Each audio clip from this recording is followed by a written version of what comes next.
South India shopping mall, the wedding మంత్ర, సరికొత్త wedding collection, south India shopping mall. మధ్యప్రదేశ్లోని ఇండోర్కు చెందిన రాజా రఘువంశీ సోనంకి మే 11న పెళ్లైంది. ఈ కొత్త జంట హనీమూన్ కోసం మే 20న బయలుదేరారు. మొదట గువాహటి మీదుగా షిల్లాంగ్ వెళ్లి కామాఖ్య అమ్మవారిని దర్శించుకున్నారు. అక్కడి నుంచి చిరపుంజిలోని సోహ్రాకు బయలుదేరారు. ఇందుకోసం ఓ యాక్టివాను బుక్ చేసుకుని బయలుదేరారు. సోహ్రారీం అనే గ్రామ సమీపంలో వీరు నడుపుతున్న యాక్టివా కింద పడిపోయి ఉండటాన్ని పోలీసులు గుర్తించారు. తల్లిదండ్రుల ఫిర్యాదు మేరకు మిస్సింగ్ కేసుగా నమోదు చేసుకుని దర్యాప్తు ప్రారంభించారు మేఘాలయ పోలీసులు.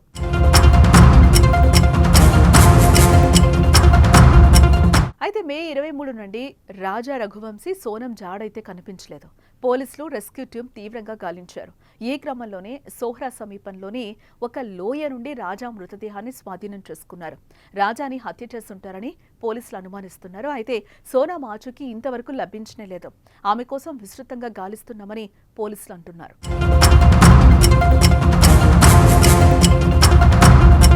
తన భర్తతో కలిసి కనిపించకుండా పోయిన సోనం ఆడియో ఇప్పుడు సోషల్ మీడియాలో వైరల్ అవుతోంది. ఈ క్లిప్లో అటవీ ప్రాంతంలో ట్రెక్కింగ్ చేస్తున్నప్పుడు సోనం ఆమె అత్తగారి మధ్య జరిగిన సంభాషణ ఉంది. మేమిప్పుడు గుట్టపైకి ఎక్కుతున్నాం, తర్వాత మాట్లాడుకుందామని సోనం అంటే, అత్త మీరు ఈరోజు ఉపవాసం ఉండాలి అని చెప్పింది. దానికి సోనం మాట్లాడుతూ, అవునవును, ఈ విహారయాత్ర కోసం నేను నా ఉపవాసాన్ని మానుకోను, చేస్తానత్తయ్య అని సమాధానమిచ్చింది. ప్రస్తుతం మేము దట్టమైన అడవిలో ఉన్నాం, ఇక్కడ ఏవి అందుబాటులో లేవు, కొండ నిటారుగా ఉంది, ఎక్కడం చాలా కష్టమని నేను మీ అబ్బాయికి చెప్పాను, కానీ అతను నా మాట వినడం లేదు, నేను అలసిపోయాను, ఇక్కడ ఆహారం కూడా బాలేదు, నడుస్తున్నప్పుడు ఊపిరి పీల్చుకోవడం కష్టంగా ఉంది అని సోనమ్ము అత్తగారితో చెప్పింది.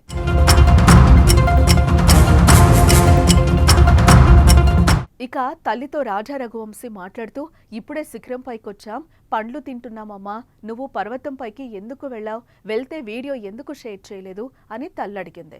ఇక్కడ ఇంటర్నెట్ కనెక్టివిటీ లేదు, అందుకే షేర్ చేయలేదని రాజా సమాధానమిచ్చాడు. తల్లి మీరు ఎప్పుడు రిటర్న్ అవుతున్నారు అని అడిగింది. రాజా 2 రోజుల్లో ప్రయాణం ముగించుకొని వస్తామని సమాధానమిచ్చాడు. ప్రస్తుతం తల్లి, కొడుకు, కోడలు వీరి సంభాషణ సోషల్ మీడియాలో కన్నీరు పెట్టించే విధంగా ఉంది.